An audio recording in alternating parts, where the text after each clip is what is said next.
am Donna Christian Lowe with the Brewer Media Group. We're doing a series of interviews with local candidates for the upcoming elections, and our goal is to help you make an informed and educated vote. Hi, I'm Donna Christian Lowe here with the Brewer Media Group and candidate Marvene Noel for Chattanooga City Council District 8, a special election. Thank you for joining me today. Thank you for having me. Yes, we're going to get right to the questions. So the first question is, tell our audience a little bit about yourself and your background, Marvene. Okay, I am Marvene Noel, and I am sitting in for City Council District 8. I've been there since March of this year, and I am a 30-year resident of historic Orchard Knob. I am a widow of a firefighter EMT that gave service to the city for 19 years.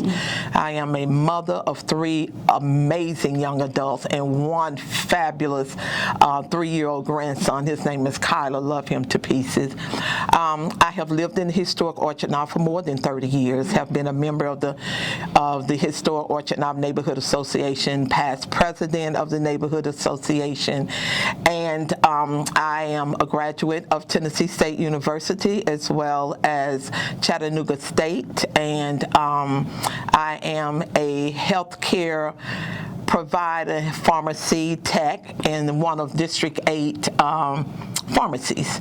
I have been an advocate for the community and for my community and for the city of Chattanooga for 30 plus years. Have done as much work and as good of things as I possibly can. Have been involved in establishing plans to have things develop and put through on a regular basis for not only historic Orchard Knob, for areas in District 8 as well.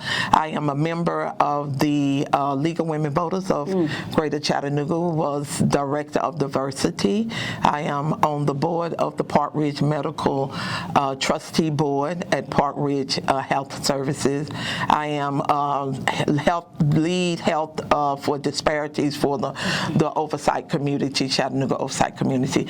So I have been on this journey to help as the neighbors and to elevate us and to help us to be able to have the best life possible.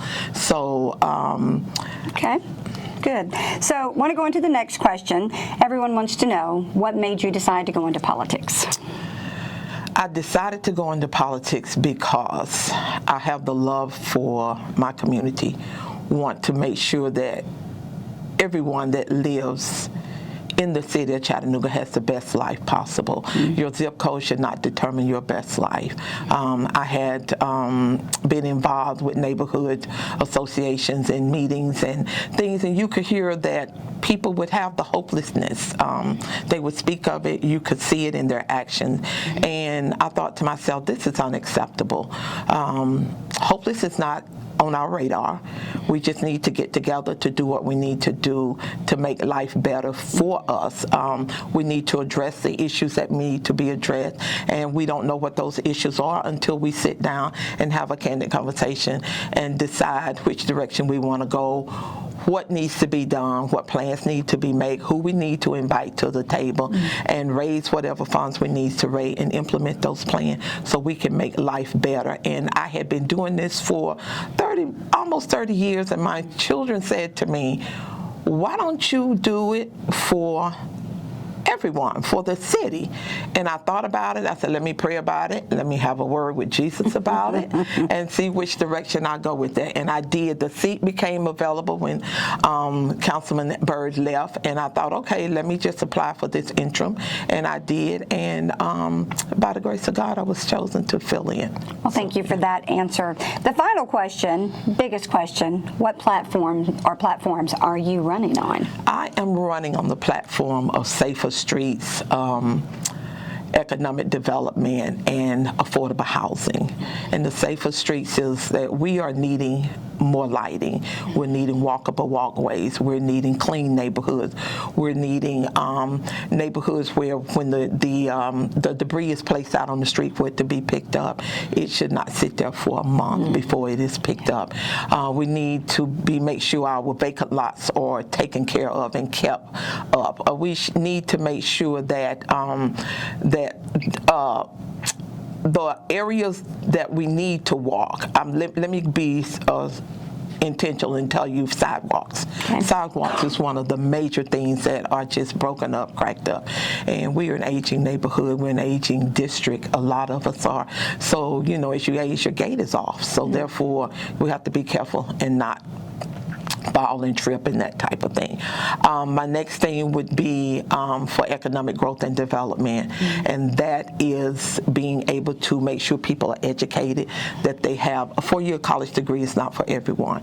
So if you have a trade that you want to do, so make sure that you have the opportunity to do that and be able to have a better wage that you can be paid so that you can provide for yourself as well as his or her families.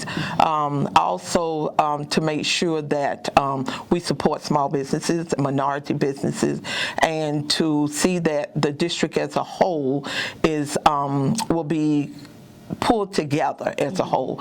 We have to make sure that finances that are available for us to do these things are distributed equally. We have to make sure we ask the hard question. We have to be good stewards of our finances to make sure things are done correctly. All right. Well, and my third thing would be affordable housing. Okay, people say affordable housing, I say housing affordable to your income.